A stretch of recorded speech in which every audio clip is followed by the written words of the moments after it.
The feud between Wagner Chief Prigozhin and Russia's military brass has come to an end.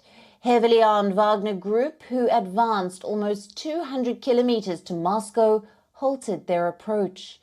The Kremlin spokesperson Dmitry Peskov said that Wagner owner Yevgeny Prigozhin will now move to Belarus as a part of a deal to defuse tensions.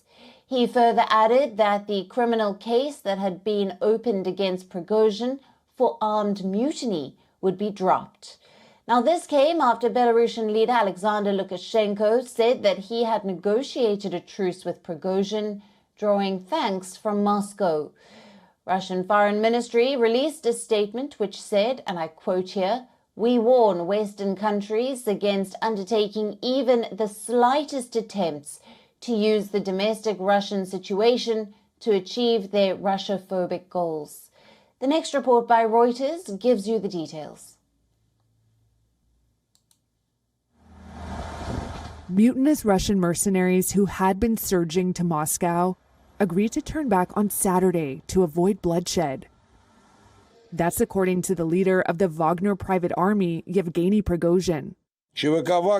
In an audio message, the former ally of Russian President Vladimir Putin said his forces got about 125 miles from the capital. Now the moment has come when blood could be spilled, he said, adding, "We are turning our columns around." Reuters could not independently verify how far fighters got. The de-escalation of the major challenge to Putin's grip on power was brokered by Belarusian President Alexander Lukashenko, his office said. Under the deal, Prigozhin will move to Belarus, the Kremlin said, with safety guarantees for the leader and his men. It all marked a dramatic U-turn from just hours before, with Russian armored vehicles rolling past the Kremlin, checkpoints outside Moscow, and warnings to residents to avoid going out. And in the previously rebel-captured city of Rostov-on-Don, troops began pulling out by Saturday night. The lightning insurrection appeared to unfold without much pushback from Russia's regular armed forces. Prigozhin had said his so-called March for Justice was intended to remove corrupt and incompetent Russian commanders he blames for botching the war in Ukraine. Ukrainian President Volodymyr Zelensky said the Wagner revolt exposed, quote, "complete chaos in Russia."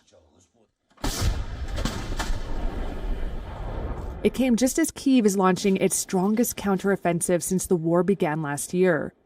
Western capitals said they were watching developments closely, with U.S. President Joe Biden speaking with the leaders of Britain, France, and Germany. WION, now available in your country. Download the app now. Get all the news on the move.